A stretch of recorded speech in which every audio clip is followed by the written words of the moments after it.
Welcome to Mount St. Anne, Canada for the Valentine's ISF World Pro Tour. After finishing the European leg of this season's tour, the world's top snowboarders move across the Atlantic to the dramatic scenery of Quebec for this year's first Canadian Pro Tour event.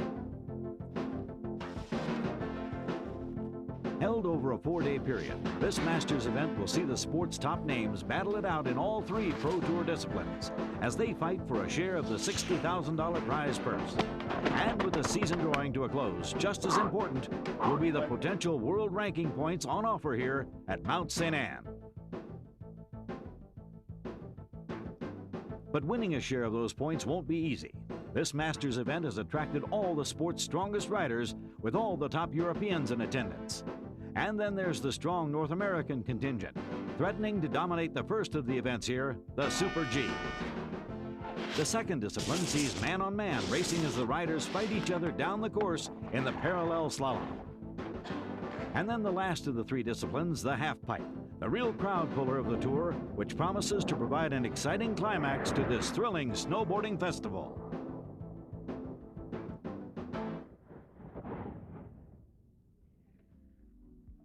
The beautiful ski resort of Mount St. Anne is the only Canadian stop on the World Pro Tour, but never fails to provide some of the season's best competition. And with facilities like these, it's no wonder. With over 50 trails covering a distance of over 60 kilometers, the resort caters for every level of skier from beginner right through to expert. And with over 30 snowboarding trails, Mount St. Anne's 2,000-foot vertical drop has enough variety to satisfy the hungriest snowboarding appetite.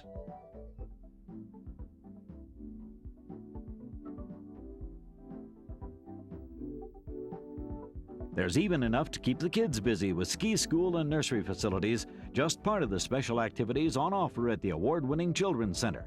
And if that's not enough, night skiing on Mount St. Anne's floodlit pistes is guaranteed to make any stay here a memorable one. But back to more serious matters. A night of driving snow has caused difficulties for the organizers, and only after a morning of intense work, the Super G course is completed. The course is set fairly fast. At the top, the course is fairly wide, so it basically goes from one side of the hill to the other, and then it goes on to a fairly steep pitch where it tightens up a little bit there. There's a fair amount of snow in it, and especially on the low line, it has to be pushed out a little bit. But I think once the work's done, it should run well.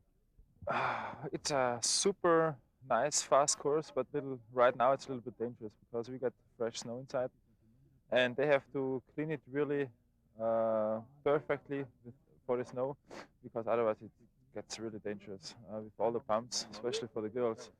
Because I tried now to brake outside of the race slope, and it was impossible. Racing at speeds of over 50 miles an hour, rider safety in Super G is paramount. But with heavy snow lying just off the racing line, the safety of this course was under heavy debate. The course was eventually opened, however, and it was the women who first tried to fight their way down the 32-gate run in these testing conditions. But it just wasn't to be, as the course was deemed unsafe after only just 5 riders had attacked the piste. So with a postponement of 24 hours, that gave some of the riders the chance to catch up on some extra training, high-speed training, Canadian style.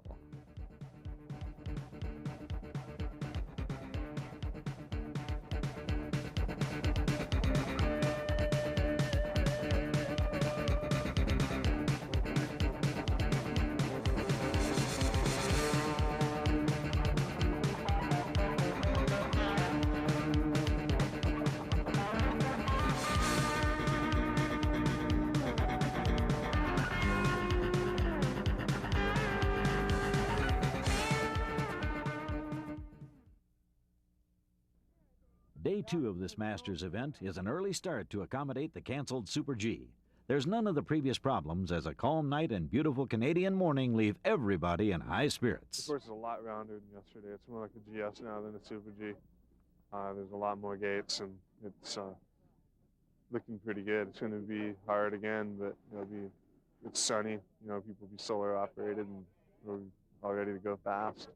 Basically, what we have today is bright sunshine, clear blue skies, and excellent visibility. And we didn't have any new snow overnight.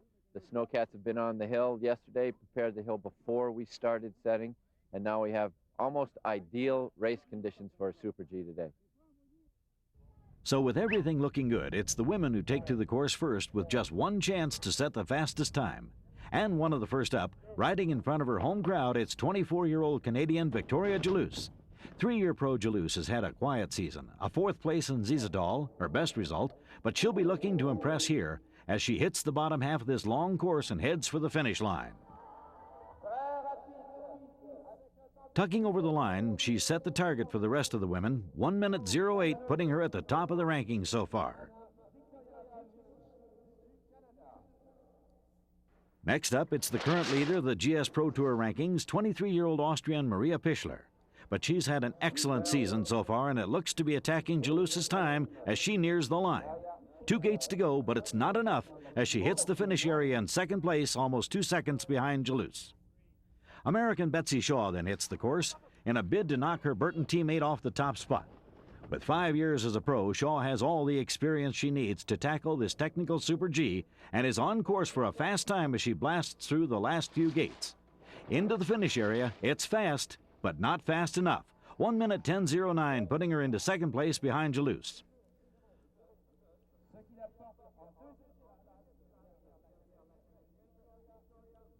Austrian Christian Rauter is another Burton team rider looking for victory here. She too has had a good season and is riding right on the edge as she hits the finishing run. With just one chance in Super G though, it's not enough to hurt the leaders as she moves into 3rd place so far.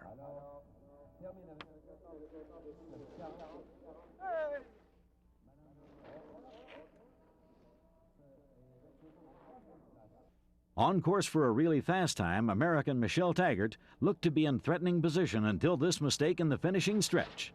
Losing grip on that front side turn, she does well to control the fall, but loses all her speed, eventually completing the course well behind the leading pack. Fellow American Tara Masterpool is next on the piste. This Cross-M rider really attacking the gates as she flies down the course, on her way to a fast time. Tucking for the finish on that tight racing line, it's 1:10:31 for the American, giving her an excellent 3rd place.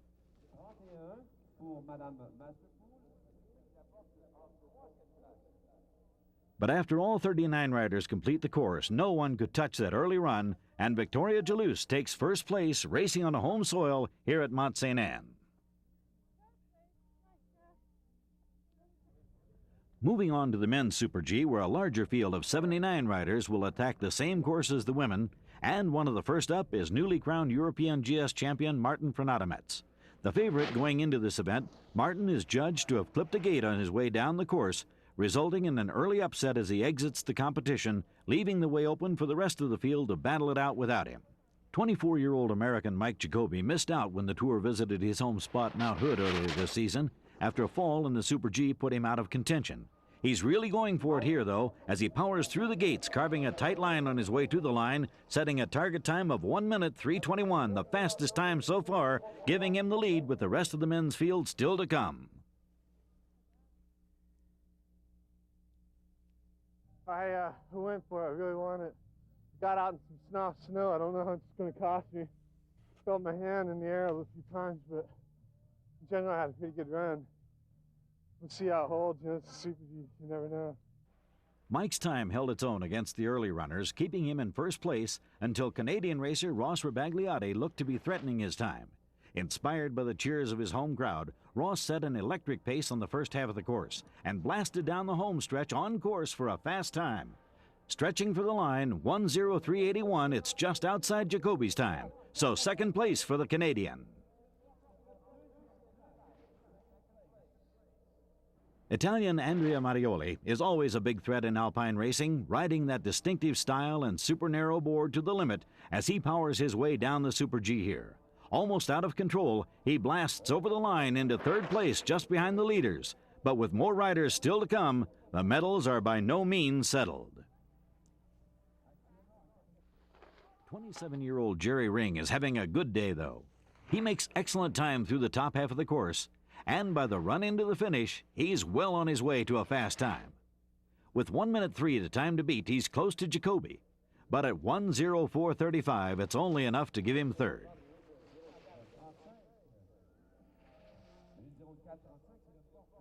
So as the Super G discipline at this Mont St. Anne Masters event comes to a close, it's Mike Jacoby who picks up his first win of the season. But with a win in the women's and second place in the men's, it's an excellent day for the home racers. I feel the confidence from everybody here in me, and it's really pushing me and making me go to my limit and see what happens. I don't know, yeah, I had a good feeling. With Victoria Jalouse picking up first, it's a good day for Canada and for Team Burton with 3 riders in the top 4. American Tara Masterpool in third, splitting Shaw and Rauter.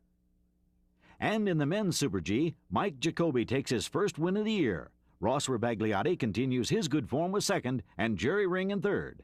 Andrea Mattioli does his world rankings no harm.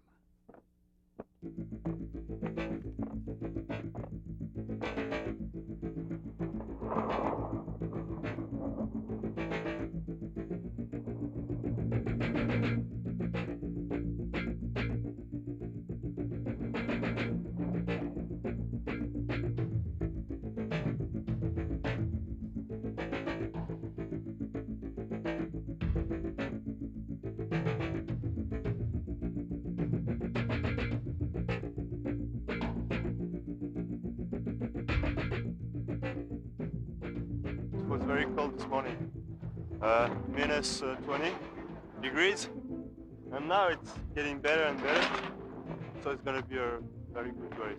This morning I feel so good. I slept too long probably. How's my makeup? One course is a little bit fast on the top, and you can make really speed on the top because it's turning so much, and you have to risk quite a lot in the second part where you can carve, but it's really narrow to carve and not so easy. But a good course anyway. So as slalom qualification gets underway, just 16 men and 8 women will go through to the second round of competition here at Mount St. Anne. And as usual, Martin Franatomets makes it through to the last 16 as fastest qualifier. Peter Bauer also goes through, still looking for his season's first win.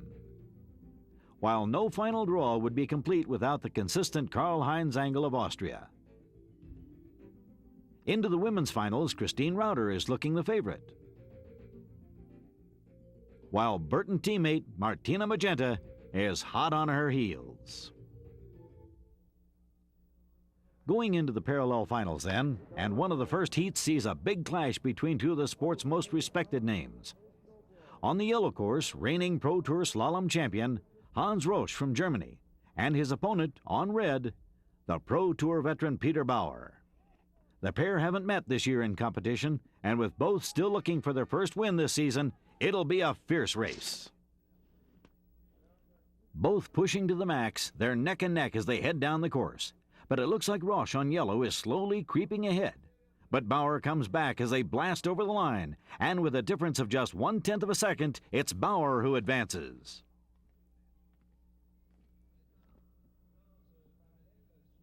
Going through to a place in the last 8, then Bauer faces Martin Franatomets in the first of the quarterfinals.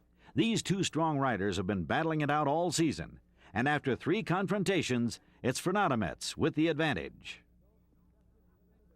After this mistake from Bauer, it's Franatomets who keeps that winning streak, powering his way down the course and into a place in the last 4. Franatomets' opponent going into the first semifinal is to be fellow Austrian Karl-Heinz Engel. Zangel on the yellow course claimed his place in the last 4 after easily beating Gerhard Lantz and is once again looking like the man to beat. On the other half of the draw, Dieter Moendal is up against Helmut Pramstaller. Neither rider has made it through to the semis this season, so both are desperate for a chance at victory. With both riders pushing to the limit, though, Pramstaller on yellow trips a rail, flying into the path of his opponent. With board rails sharpened for maximum traction, that's a nasty crash. Racing at speed through the gates, a collision between 2 riders can often prove tragic. Here, Pramstaller cut across the course, out of control, pushing the surprised Moendal into a slalom gate and ending the race.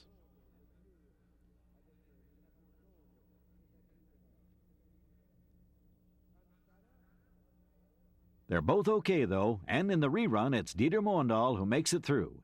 He takes the last place in the semifinals, where he'll meet French rising star Nicolas Kant. So as the parallel slalom competition here moves into the last few heats, it's the turn of the women as they fight out 2 semis to decide who will go through to the final. In the first semi, Tanja Fischer of Germany is up against the consistent Martina Magenta of Italy. Fischer on the red course has had a quiet season after the successes of last year, while Magenta has appeared in an amazing 4 semis, but is still looking for her first slalom win. The two appear evenly matched as they fight through the gates, but as Fischer hesitates on red, Magenta seizes the advantage to move ahead.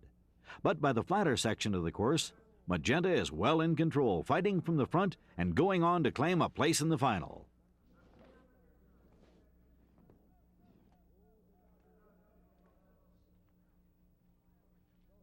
Still looking for that elusive slalom win, Magenta will be interested to see who she's up against in that final. Racing on yellow, it looks like her opponent is to be teammate Christine Rauter. With her commanding style, Rauter made light work of Tour rookie Aurélie Ray, cruising to victory in this semi for her 3rd final appearance this year.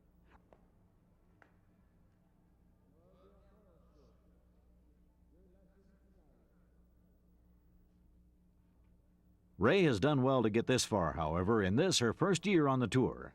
With the women's finalists now decided, attention is turned to the men's semis as the top 4 fight for just 2 final places. And what a heat this first semi promises to be. Karl-Heinz Engel up against compatriot Martin Fernandes. These 2 Austrians have been at each other's heels all season, producing some of the year's most memorable races. Statistically, they're inseparable, each with an equal number of wins. But on this technical course, it looks like Zangel, on yellow, may have the advantage. No one sits back on the lead against Fernandes, though. Charging through the gates, Martin seems to be catching up with Zangel, but by the flatter section, Zangel has regained the lead and heads for the line, relieved to have beaten his arch-rival.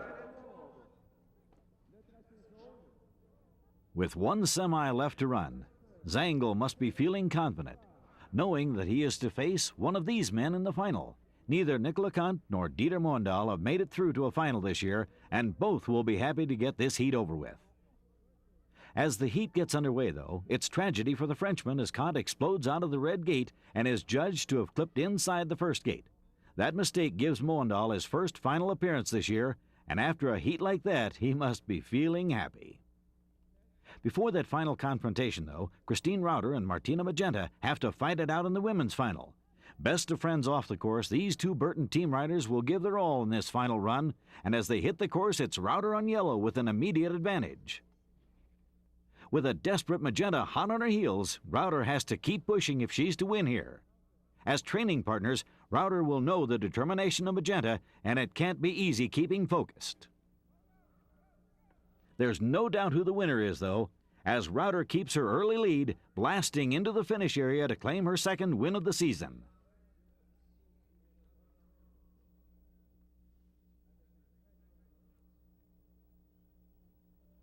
That leaves Magenta wondering just what she has to do to win a parallel contest, while Rauter is delighted with her win. It's great, and it's the first Masters I win. I didn't expect this. I mean, I was fighting it, but I didn't say, maybe I win this race today. I just did it, and I'm really happy I could do. And it's my 2nd World Cup race in slalom I win this year, and it's great. Looking for his 3rd slalom win this year, Karl-Heinz Engel finds himself in yet another final, this time up against German rider Dieter Moendal. Zangel has had the more difficult route to this final, having to beat the likes of Bauer and Fernandes, so he must feel confident. Moendal, on red, hasn't raced a final this season, but is putting up a tough fight as the riders make their way down the course.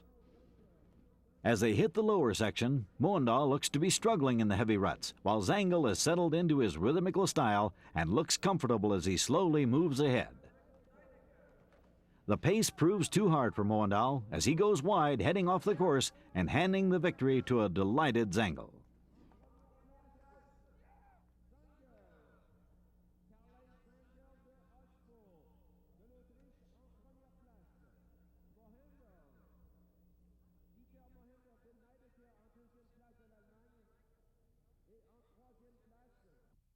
yesterday I was very happy that I qualified for today in a fast way. And today, when I beat Martin, I know that I could win the race. So after 48 grueling final heats, the parallel contest comes to a close here at Mont Saint Anne, Canada. And it's a well-earned victory for Burton's Christine Rauter.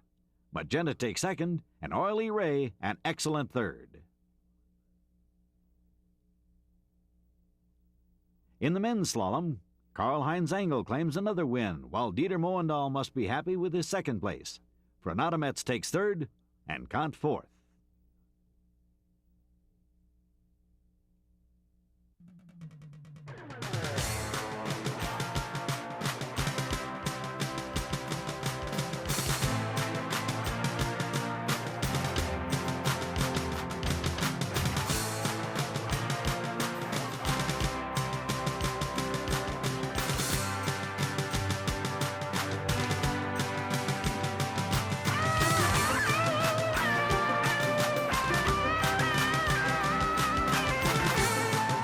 With just 16 men in the half-pipe qualification, Terje Haakonsen goes through as highest finalist.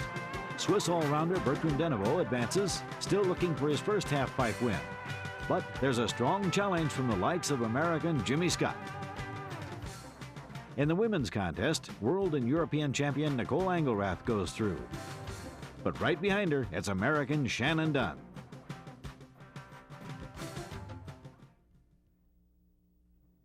Straight into the finals, and after the first of the two runs, Swiss rider Sandra Bichel is leading the women with just 3 riders left to drop in.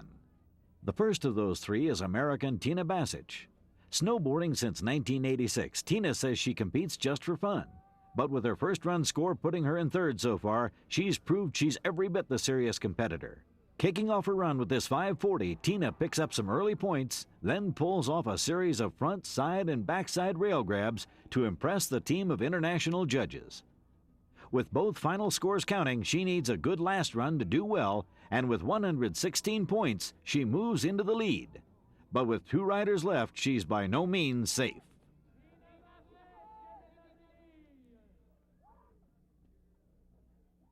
Holding second place going into this last run, fellow American Shannon Dunn is set to try and overtake Basic, but will need 114 or more to move into the lead. Dropping in, the 21-year-old 3-year pro hits the coping with 2 backside grabs before launching into this big 540, picking up big points halfway down the pipe. Winner of the Pro Tour half-pipe title 2 years ago and runner-up last season, Shannon shows she's still got what it takes to go big, working the pipe right to the end of her run to finish up with enough to put her into the lead with 1 rider left. But after an excellent first run, newly crowned European champion Nicole Engelrath has a disappointing second run, picking up a lowly score and only doing enough to take third place here. That leaves Shannon Dunn the winner and gives Tina Basic an excellent second place. There's more action to come, though, as the men's finalists fight it out for victory in this excellent Canadian halfpipe. After setting an early pace, German freestyler Ole Holzmann hits some monster air as he rockets up the rankings and into the lead after his second run. Level with Holzmann after the first run, Norwegian piper Daniel Frank can't get the points he needs to overtake the German. So with 5 riders left to drop in, it's Holzmann who leads the halfpipe final here with Frank in second. Next up, though, it's Patrik Hassler of Switzerland, diving into this 80-meter-long pipe and picking up big points with his first hit. He continues to score well, but only does enough to move into second place. Finland's Sebu Kuhlberg then takes the lead, overtaking the rest of the field and claiming the top spot with just 3 riders left.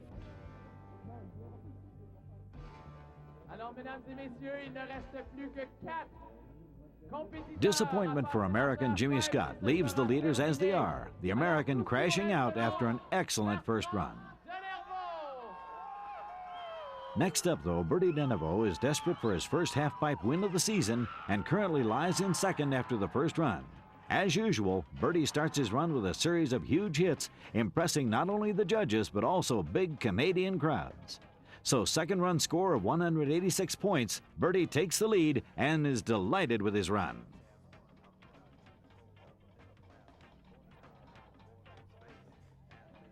Needing just 178 points to win, Terje Haakonsen is the last rider into the pipe, but despite huge jumps like these, doesn't do enough to oust Denervaud from the top spot. Haakonsen finishes just 2 points behind the Swiss all-rounder, handing a delighted Denervaud his first win of the season. So Bertrand Denervaud at last proves he really is the great all-rounder by beating Haakonsen into second place. Kuhlberg takes third, and Ole Holzmann fourth. And in the women's pipe, Engelrath is finally beaten as Shannon Dunn and Tina Basic beat her from the top spot to claim first and second place respectively. As we bid you farewell from Mount St. Anne, Canada.